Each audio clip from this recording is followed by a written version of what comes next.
todas e a todos, o meu agradecimento por este amável convite. Já tenho sido um colaborador habitual das iniciativas da Elsa Minho e, portanto, cumprimento também os colegas do painel e a senhora moderadora.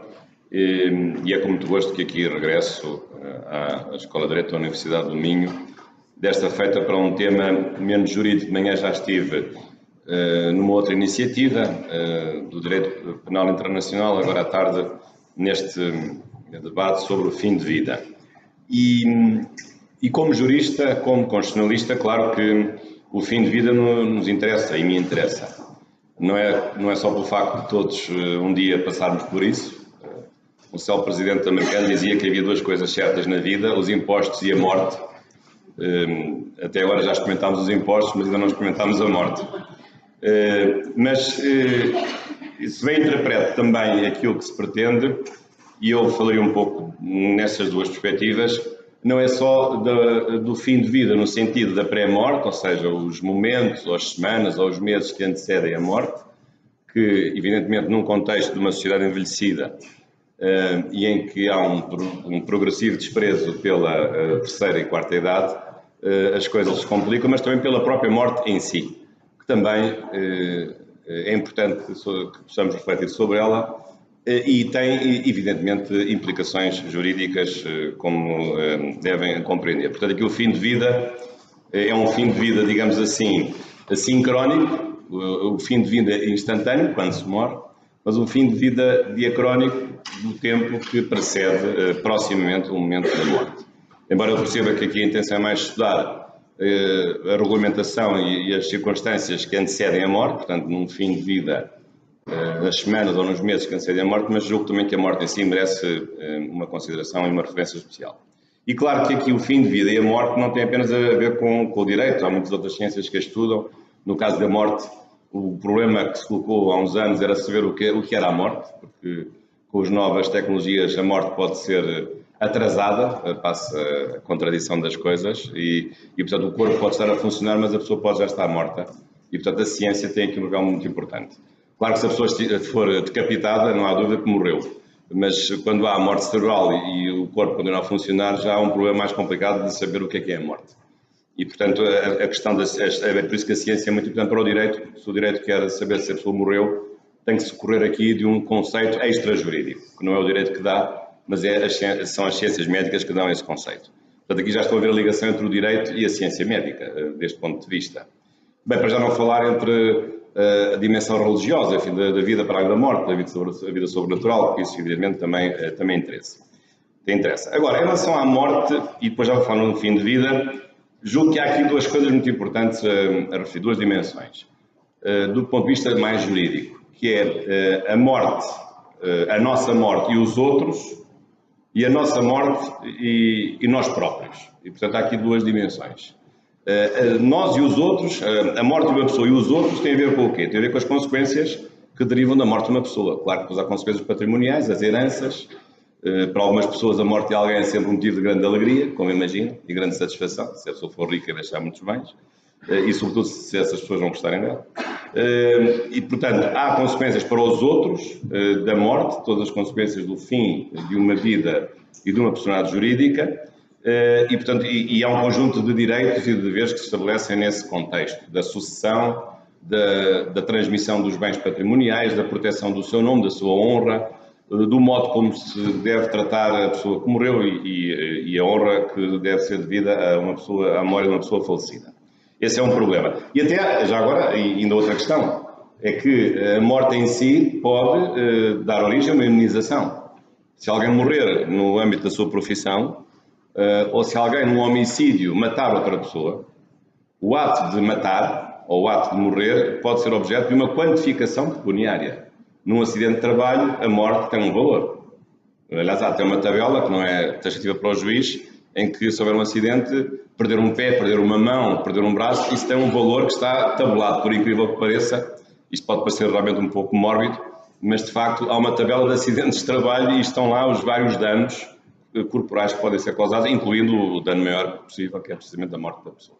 Portanto, a própria morte, não sendo evidentemente algo que se possa quantificar do ponto de vista objetivo, mas a morte pode ser objeto de uma indenização a favor daqueles que beneficiam, neste caso, de uma herança, a sucessão, no caso de um dano de morte que tenha sido causado.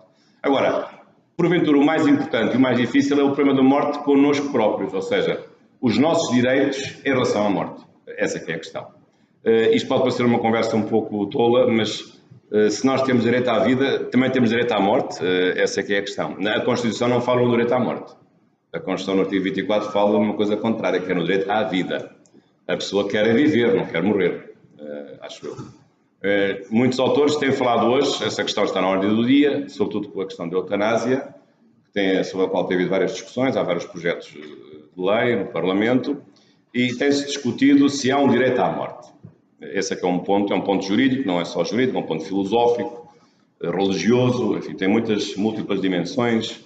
A própria questão do suicídio tem muitas dimensões, muitos estudos sociológicos conhecidos, de vários autores, fundadores da sociologia, por exemplo, Emile Durkheim, etc., sobre o suicídio.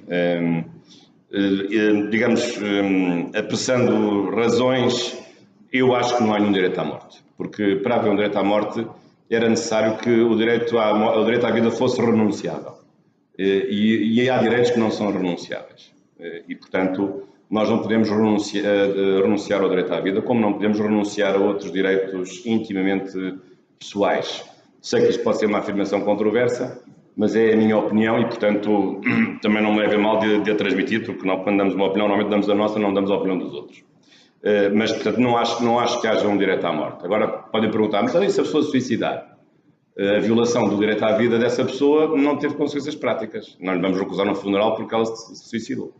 Noutros tempos já foi assim, do ponto de vista religioso, mas do ponto de vista das leis civis, isso não faz sentido nenhum. Mas isso tem implicações. É por isso que, do ponto de vista penal, é um crime o auxílio ao suicídio. Ou é um crime o homicídio a pedido. Isto é, portanto, alguém que mata outra pessoa porque essa pessoa pede para ser morta, porque não quer mais viver. Ou auxiliar outra pessoa, dando-lhe um copo com veneno para ela beber se a pessoa está tetraplégica para poder morrer envenenada, mas na verdade não é a pessoa que a mata, mas a pessoa põe ao seu alcance um instrumento que lhe dá a morte, mas por decisão da própria pessoa que se quer suicidar. Temos aquele caso famoso aqui da Galiza, que aliás deu origem a um filme. E outros casos com certeza, que são casos tremendos do ponto de vista do sofrimento humano. Mas, a meu ver, penso que não há um direito a morrer. Depois, porque o direito a morrer, na maior parte dos casos, é uma morte que não é determinada pela própria pessoa. O direito a morrer significa transferência do poder de morte de uma pessoa para outras entidades, seja para outras pessoas, seja para o próprio Estado. E o Estado, nem o Estado, nem outras pessoas têm agora um poder de dispor sobre a vida e a morte de outras pessoas. Isso seria, a meu ver, evidentemente inadmissível. Claro que podem dizer, bom, mas não há uma lei chamada do testamento vital, aliás, tecnicamente chamam-se diretivas antecipadas de vontade. Nós, durante a vida, podemos dizer, se estivermos em certas circunstâncias mais dramáticas, se ficarmos em coma, ou se atingirmos certa idade, se nos acontecer alguma coisa, nós podemos dizer que não queremos mais cuidados, ou que não queremos certo tipo de tratamentos, e, portanto, isso significa que, no fundo, a pessoa pode, antecipadamente na sua vida, pronunciar-se sobre a morte, ou querer uma morte, digamos, antecipada, ou dentro de certas condições. Isso não é bem assim, na minha opinião, não é bem assim. Porque, para já, essa lei do testamento vital não tem tido quase nenhuma aplicação prática. Porque, realmente, as pessoas com 20 ou 30 anos não estão preocupadas com a sua morte, está preocupada com a sua vida. E não vai agora ao notário escrever uma coisa a dizer, eu, quando estiver em coma, fazem favor de não ligar os ventiladores, ou se precisar de uma transfusão de sangue, não deem, que eu não quero. Portanto, são matérias verdadeiramente difíceis de entender e de serem aplicadas. E, por outro lado, é muito difícil, e esse é o que é o grande vício dessa lei, é muito difícil, antecipadamente, a 30 ou 40 anos, dizer que não se quer certo tipo de tratamento, porque quando isso a acontecer é só dali a 40 anos. Eu sei lá o que é que vai acontecer daqui a 40 anos. Até podemos começar a viver até aos 150 anos. Eu não sei. Portanto, há uma evolução cada vez mais acelerada da história, da vida e da ciência. E, portanto, acreditar nessa vontade que é depositada 30 ou 40 anos depois, embora a lei, de facto, obriga a uma revalidação cíclica e periódica do testamento vital, mas, sobretudo, é muito difícil antecipadamente fazer um juízo do modo como eu quero morrer ou do modo como eu quero enfrentar os meus últimos momentos.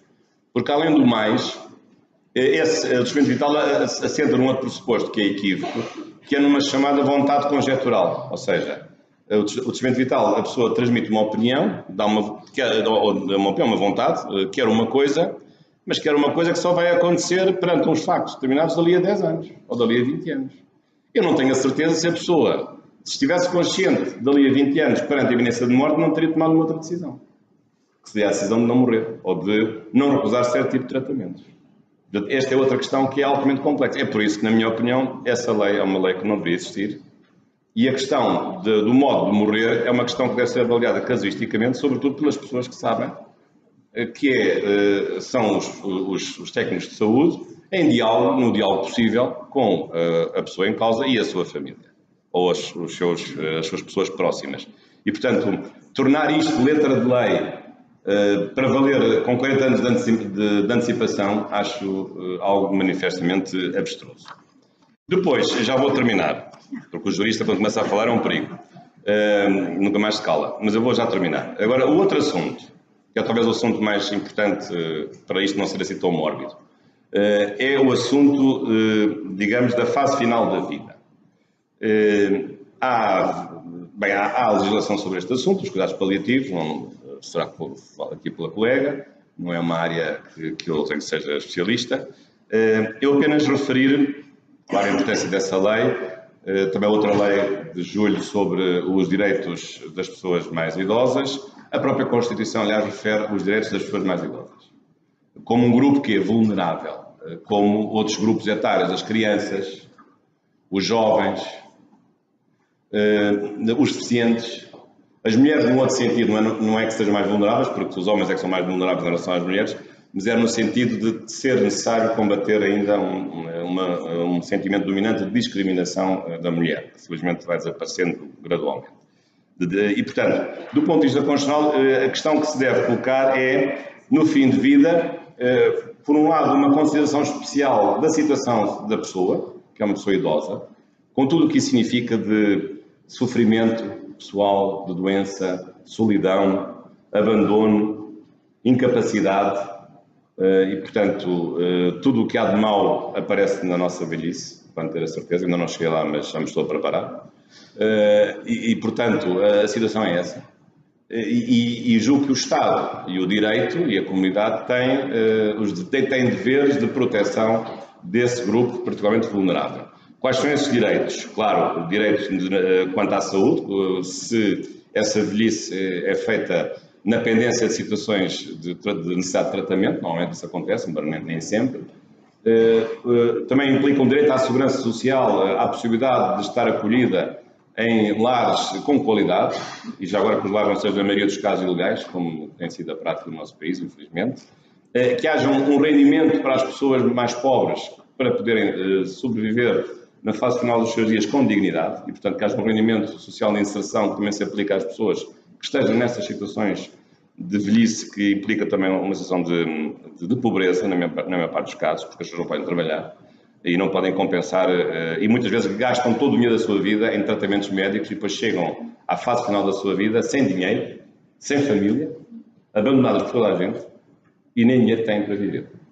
A situação muitas vezes é esta. Aliás, eu conheço a situação, durante alguns anos fui vice-provedor da Santa Casa da Misericórdia de Lisboa, entre 2002 e 2005, não tendo esta parte da ação social, mas assisti a várias situações dessas. Aliás, às vezes até ia a pequenas festas em lares. A Santa Casa de Misericórdia de Lisboa tem vários lares de terceira idade, variedíssimos, aliás.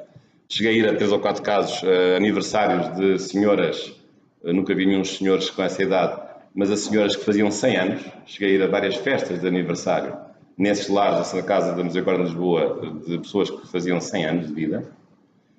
E já agora também faço memória aqui e homenageio também a doutora Maria José Nogueira Pinto, que na altura era provedora da Santa Casa da Misericórdia. Eu era o número 2, era vice-provedor, e lembro que ela lutou, e mais tarde depois como deputada, aliás também coincidiu comigo como deputada na Assembleia da República, lutou sempre muito, e isso era visível na Santa Casa de Misericórdia primeiro e depois mais tarde como legisladora, precisamente por uma lei de cuidados paliativos de saúde. E em grande medida, se essa lei hoje existe, tem o dedo também da doutora Maria José Nogueira Pinto, cuja memória aqui também invoco. E, portanto, julgo que a questão se deve colocar nestes termos dos direitos que nós devemos reconhecer às pessoas no fim da sua vida. Com certeza que esses direitos não estão determinados, esses direitos vão depender das condições económicas do país, são direitos cada vez mais dispendiosos, vendo as coisas do ponto de vista, digamos, dos recursos económicos, que é inevitável que também tenhamos de haver assim, porque as pessoas vivem mais tempo e, portanto, prolongam mais os gastos que são inerentes à sua condição de vida e, portanto, o Estado tem cada vez mais dificuldade de suportar e de custear esse tipo de serviço de apoio aos idosos nas suas diversas circunstâncias, sejam ao nível de saúde e de medicamentos, seja ao nível de pagamento de lares de seriedade, de fundo de habitação, seja ao nível de outras prestações sociais a que os idosos, a quarta idade, até possam ter direito. Portanto, seria isto. Não, só a terminar. Conseguiu prever o fim da minha intervenção, porque realmente está terminada e era nesta primeira ronda aquilo que eu julgo que seria importante dizer. Muito obrigado.